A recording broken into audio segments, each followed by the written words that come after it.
Next question is, the average marks of boys in the class is 52, okay, and that of the girl is 42. The average marks of boys and girls combined is 50. Then what is the percentage of boys in the class?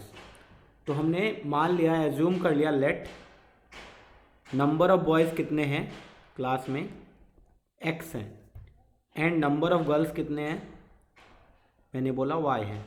तो बताओ total students कितने हो जाएंगे, x plus Y हो जाएंगे, और total students का average marks कितना गिवन है हमारे पास, कंबाइंड 50। तो टोटल मार्क्स कितना हो जाएगा, 50।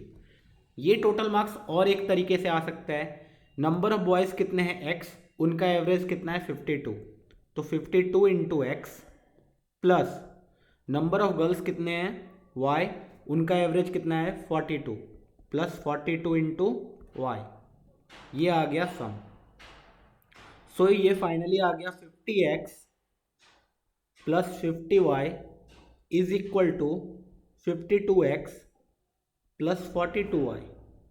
सो we will see that this is 8y, और 8y हमारे पास कितना आ गया 2x के बराबर, और we can say that x कितना आ गया 4y के बराबर। अभी बताओ x अगर 4y के बराबर आ गया तो टोटल स्टूडेंट्स कितने हो गए, तो मैं बोलूँगा x प्लस वाई थे टोटल स्टूडेंट्स, तो x प्लस वाई हमारे बॉयज़ के परसेंटेज निकालने हैं, तो मैं क्या करूँगा y को यहाँ से सब्सटीट्यूट करूँगा, x plus y, y is equal to x by 4, that is 5/4x। तो हमारा बताओ बॉयज़ का परसेंटेज कितना आ जाएगा, परसेंटेज ऑफ बॉयज़ कितने हैं, तो मैं बोलूँगा x divided by 5/4x multiply by 100, so this is 4/5 into 100 which is 80%। कितने बॉयज़ हो गए, 80% बॉयज़ हो गए। सिंपल सा क्वेश्चन था। नेक्स्ट क्वेश्चन बोला गया the mean of the numbers, कुछ नंबर से a b 8 5 10, उनका मीन गिवन है 6 एंड वेरिएंस इज 6.80, तो हमें a और b का वैल्यू निकालना है। बस बहुत ही सिंपल, उन्होंने बस फॉर्मूला लगाने के लिए बोला गया है। बताओ मीन कैसे निकालेंगे, तो मैं बोलूँगा a plus B plus 8 plus 5 plus 10 whole divided by 5 is equal to 6।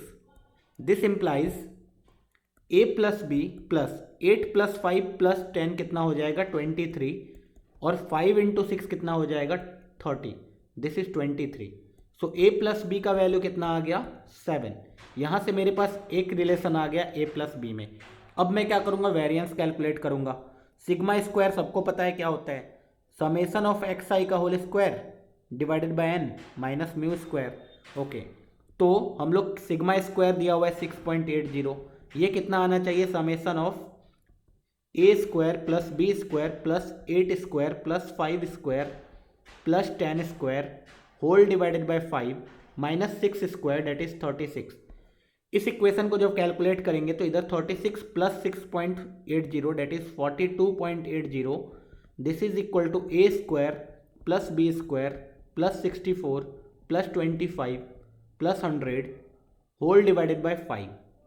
तो ये फाइनली आ गया 42.80 into 5 that is 214 which is equal to A square plus B square plus 64 plus 25 is 89, तो दिस इज 189। तो हमारे पास finally A square plus B square का value कितना आ गया 25। देखो अब हमारे पास ए स्क्वायर प्लस बी स्क्वायर पता है और ए प्लस बी भी पता है, तो या तो मैं इसे क्वाड्रेटिक सॉल्व कर सकता हूँ, मैं बी का वैल्यू सब्सटीट्यूट कर दूँ 7 माइनस ए यहाँ पे, और वहाँ से मैं ए में एक क्वाड्रेटिक आ जाएगा उसको सॉल्व कर लूँ, या फिर मैं क्या कर सकता हूँ ऑप्शंस के थ्रू जा सकता हूँ। कौन सा ऑप्शन ऐसा है जिसमें a प्लस बी 7 है and A square plus B square 25 है, ये देख चेक कर लेते हैं। पहले सारे ऑप्शंस में देखोगे तो a प्लस बी 7 है, मतलब a प्लस बी 7 चेक करने का जरूरत ही नहीं है। मुझे चेक क्या करना है, A square plus B square is 25। पहले वाले ऑप्शन में A square plus B square 49 है, दूसरे वाले में 37 है, तीसरे वाले में 25 प्लस 4 29 है, डी वाले में देखोगे तो ए स्क्वायर प्लस बी स्क्वायर कितना है 25। इससे क्या पता चला, डी वाला is the correct answer. Okay, next question, ये भी क्वेश्चन बहुत ही बढ़िया था, इसमें सीक्वेंस एंड सीरीज भी थोड़ा सा डाला गया है। देखो ध्यान से, the variance of the first N even natural number. बहुत लोग यहाँ गड़बड़ी क्या करते हैं, the variance of first N natural numbers, क्यों, क्योंकि वहाँ पे एग्जाम में हमारा टेंडेंसी क्या होता है क्वेश्चन को बहुत ही फास्ट सॉल्व करने का, और फास्ट सॉल्व करने में ये सिली मिस्टेक हो जाता है कि हम लोग बहुत बार इवन को भूल जाते हैं, ठीक है। लेकिन हमें ये याद रखना है कि the variance of first N even natural number निकालना है, और वो गिवन है n² - 1। ये ट्रू है या फॉल्स है देखना पड़ेगा। सिमिलरली स्टेटमेंट 2 उसने क्या बोला है कि the sum of first n natural number is n × n+1/2, 100% right है। And the sum of the squares of first n natural number is n × n+1 × 2n+1/6, ये भी 100% राइट है। इससे क्या पता चला स्टेटमेंट 2 पूरा का पूरा ट्रू है। अभी स्टेटमेंट 1 के बारे में सोचते हैं। n इवन नेचुरल नंबर्स क्या क्या होंगे, तो मैं बोलूँगा 2 होगा, 4 होगा, 6 होगा, 8 होगा, 10 होगा, ऐसे करके कहाँ तक जाएंगे 2n। इन नंबर्स का सबसे पहले क्या निकालना पड़ेगा मुझे, वेरिएंस निकालने के लिए मीन निकालना पड़ेगा। मीन क्या होगा, 2 + 4 + 6 से लेकर के 2n तक का सम होल डिवाइडेड बाय नंबर्स कितने हैं n। सब में क्या कॉमन आ गया 2, ब्रैकेट के अंदर क्या आ गया 1 + 2 + 3 से लेकर के n तक का सम होल डिवाइडेड बाय n। तो ये फाइनली कितना आ गया n × n+1/2 whole divided by n, और ये x बार जो आया हमारा n+1 आया फाइनली।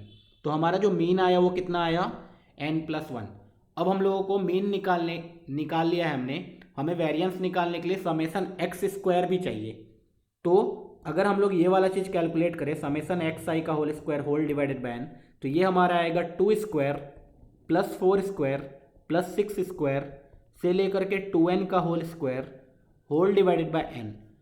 सब में देखोगे 2² कॉमन है, ब्रैकेट के अंदर क्या आ जाएगा 1² + 2² + 3² से लेकर के n² तक का सम, नीचे n है तो ये आ गया 4/n, और इधर आ गया n × n+1 × 2n+1 whole divided by 6। n से n कट गया, 2 से 2 कटा, 2 से 3 कटा, ठीक है। So this is equal to 2/3 n+1 multiplied by 2n+1। Okay, तो σxi का होल स्क्वायर अपॉन n आ गया। यहाँ से अब हम लोग σ² कैलकुलेट कर सकते हैं। σ² क्या होता है, σxi का whole square whole divided by n minus μ² या फिर x बार का होल स्क्वायर। सो ये फाइनली आने वाला है 2/3 n+1 × 2n+1 minus μ², date is mu हमारा कितना आया था n+1 का होल स्क्वायर। दोनों में कॉमन क्या है n+1, ब्रैकेट के अंदर क्या आ जाएगा 2/3 2n+1 माइनस n+1, ठीक है। इसको जब सॉल्व करोगे तो ये फाइनली आ जाएगा n+1 × n-1/3 which is equal to n² - 1/3। तो हमारा वेरिएंस आया कितना n² - 1/3, लेकिन उन्होंने क्या दे कर रखा है n² - 1/4। तो ये वाला स्टेटमेंट पूरा का पूरा कैसा हो गया, फॉल्स। तो हमारा आंसर क्या होना चाहिए, statement 1 is false, statement 2 is true. Statement 1 is false, statement 2 is true, ठीक है। नेक्स्ट क्वेश्चन देखते हैं। नेक्स्ट क्वेश्चन है, if the mean deviation of the numbers this from there mean is 225। अब सबको मीन डेविएशन का फॉर्मूला याद होगा। मीन डेविएशन का फॉर्मूला क्या लिखा गया था, summation of xi - x bar का mod whole divided by n, ये होता था मीन डेविएशन। मीन डेविएशन निकालने के लिए अब मुझे दिख रहा है कि मीन कैलकुलेट करना पड़ेगा। जब इन नंबर्स का मीन कैलकुलेट करोगे तो वो क्या आएगा 1 + d plus 1 + 2d plus ... 1 + 100d, okay, whole divided by numbers कितने हैं, तो मैं बोलूँगा टोटल नंबर काउंट करोगे तो 1 + 0d 1 + 1d 1 + 2d से 1 + 100d तक गए। तो ये टोटल कितने नंबर्स हैं, 101 नंबर्स हैं। बताओ ये जो एक AP आया, इस AP का फर्स्ट टर्म क्या है, इस AP का फर्स्ट टर्म है 1, लास्ट टर्म क्या है, लास्ट टर्म है 1 + 100d। कॉमन डिफरेंस कितना है, common difference is d, okay. Number of terms कितना है 101। तो क्या इसका सम कैलकुलेट कर सकते हैं, बोलेंगे हाँ, n/2 × a + l, directly a + l, l क्या है हमारा 1 + 100d। अगर फर्स्ट टर्म और लास्ट टर्म पता हो तो AP का सम डायरेक्टली कैसे लिख सकते हैं, n/2 a + l से, ओके। तो यहाँ से हमने AP का सम लिख दिया, नीचे होल डिवाइडेड बाय 101 है, तो 101 से 101 कैंसल्ड आउट हो जाएगा। दिख रहा है ये 2 अंदर जाके बनेगा 1 + 50d, तो हमारा मीन कितना आ गया 1 + 50d। अभी मीन डेविएशन निकालने के लिए हमें क्या निकालना पड़ेगा, xi माइनस एक्स बार। तो xi माइनस एक्स बार का सम निकालते हैं, वो कितना आएगा, तो mod of 1 minus 50d plus mod of 1 + d minus 1 minus 50d का mod plus 1 + 2d minus 1 minus 50d का मॉड। इसी तरीके से लास्ट टर्म क्या आएगा, लास्ट टर्म आएगा 1 + 100d माइनस 1 माइनस 50d का सम। ये फाइनली कितना आने वाला है, तो 1 से 1 सब में कटेगा, दिख रहा है 1 से 1 कटा, 1 से 1 कटा, 1 से 1 कटा, ये हमारा आ गया 50d माइनस 50d का मॉड इज 50d प्लस ये वाला हमारा कितना आ जाएगा, माइनस 49d का मॉड इज 49d, अगला वाला इज 48d। इसी तरीके से आगे बढ़ते रहेंगे। तो फाइनली एक टाइम आएगा जब 1 + 50d वाला टर्म आएगा, उसमें से माइनस करेंगे 1 माइनस 50d, तो पूरा का पूरा टर्म क्या आने वाला है, 0। तो हमारा यहाँ d तक आएगा, उसके बाद फिर से राइज करेगा वो 1 + 51d वाला टर्म माइनस 1 माइनस 50d करेंगे, तो वहाँ से फिर से d से उठेगा और कहाँ तक जाएगा, ये फाइनली फिर से 50d तक जाएगा। तो बेसिकली ये वाला सीरीज कितनी बार आएगा, 2 बार आएगा पूरा सम। तो 2 बार आएगा ये सम, तो मैं बोल सकता हूँ 2 टाइम्स d, सब में कॉमन है, 1 + 2 + 3 प्लस कहाँ तक, 50 तक का sum, which is equal to 2d into 50 into 51/2 which is equal to 50 into 51d। ये हमारा आ गया मॉड का समेसन। अब मीन डेविएशन कितना होगा, तो मैं बोलूँगा मीन डेविएशन विल बी, इसका समेसन जो कि आया 50 into 51d whole divided by n, number of terms कितने थे, 101। तो ये हो गया हमारा मीन डेविएशन, और मीन डेविएशन कितना दिया हुआ है, 255 आई गेस, 255। मीन डेविएशन अगर 255 है, तो यहाँ से मेरे पास 50 into 51d is equal to आ गया 255 मल्टीप्लाइड बाय 101। तो फाइनली d का वैल्यू कितना आ गया, 255 multiplied by 101 whole divided by 50 into 51 which is equal to 10.1। तो d का वैल्यू हमारा कितना आ गया, 10.1। सो बी वाला ऑप्शन करेक्ट है। तो बस यहाँ पे हमने क्या किया, मीन डेविएशन का फॉर्मूला लगा दिया, उससे आ गया हमारा। बस थोड़ा सा कैलकुलेशन लेंदी था, लेकिन सॉल्व तो हो जाएगा क्वेश्चन। नेक्स्ट क्वेश्चन देखो, ये वाला भी बाद में बताया गया था सबसे लास्ट वीडियो में, ठीक है। क्या बोला, 2 डेटा सेट्स, हमारे पास 2 अलग अलग डेटा सेट है। डेटा सेट 1 का दोनों का साइज है n1 भी 5 है, दूसरा डेटा सेट है उसका भी साइज 5 है। Variances are given to be 4 and 5। Sigma 1 square कितना गिवन है, 5। सिग्मा 2 स्क्वायर कितना गिवन है, sorry sigma 1 square is 4, sigma 2 square is 5 given है। And the corresponding means are given, x1 bar given है 2, x2 बार given है 4। अब पूछा गया the variance of the combined data set. तो यहाँ पे बहुत ही इंपॉर्टेंट कैच पॉइंट है ना, इस वाले फॉर्मूला में मैक्सिमम लोग गलत करते हैं। हम लोग को पता है कि कंबाइंड डेटा सेट का मीन निकालेंगे तो वो कितना आएगा, n1 x1 bar plus n2 x2 bar whole divided by n1 plus n2, जो कि आने वाला है 5 times x1 bar that is 2 plus 5 times x2 bar that is 4 whole divided by 5 plus 5। तो ये फाइनली कितना आने वाला है, 6 डिवाइडेड बाय 2 डेट इज 3। ठीक है, कैसे आया, तो ये इस ऊपर में क्या किया, 5 कॉमन ले लिया, ब्रैकेट के अंदर 2 + 4 गया, और ये भी है 2 × 5, तो 5 से 5 कट गया, तो ये फाइनली 6/2 डेट इज 3 आ गया। तो नया जो मीन आया डेटा सेट का वो 3 आया, लेकिन क्या नया वेरिएंस को ऐसा लिखा जा सकता है, sigma square is n1 into sigma 1 square plus n2 into sigma 2 square whole divided by n1 plus n2। तो हमारा जवाब आना चाहिए नहीं, ये मैंने वहाँ पे डिस्कस किया था। सिग्मा के फॉर्म में ऐसे नहीं लिख सकते। सिग्मा के फॉर्म में क्या आता है, n1 into sigma 1 square plus d1 square plus n2 into sigma 2 square plus d2 square whole divided by n1 plus n2। जहाँ पे D1 और D2 क्या था, D1 था x1 बार माइनस x बार और D2 था x2 bar minus x bar. तो x1 bar is 2 minus x bar is 3 that is -1। Similarly D2 calculate करोगे तो वो आएगा x2 bar minus x bar, x2 bar is 4 minus 3 that is 1। Okay, तो अब हम लोग सिग्मा स्क्वायर नया निकाल सकते हैं, डेट इज n1 5 है, सिग्मा 1 स्क्वायर कितना गिवन है 4, D1 स्क्वायर कितना हो जाएगा 1 प्लस n2 वो भी 5 गिवन है, सिग्मा 2 स्क्वायर कितना गिवन है 5, उसके बाद D2 स्क्वायर इज 1। ओके, नीचे कितना आएगा 5 प्लस 5 डेट इज 2 टाइम्स 5। तो दिख रहा है 5 5 5 हर जगह cancel. This is 4 plus 1 5 plus 5 plus 1 6 whole divided by 2 that is 11/2। कितना आ गया 5.5। तो नया जो सिग्मा स्क्वायर आया वो कितना आया 5.5 डेट इज 11/2। ये आंसर होगा। Next question, if the mean deviation about the mean of a number this is 50 then mod a is। फिर से मीन डेविएशन का क्वेश्चन है, इस बार मीन डेविएशन किसके अराउंड निकालना है, मीडियन के अराउंड।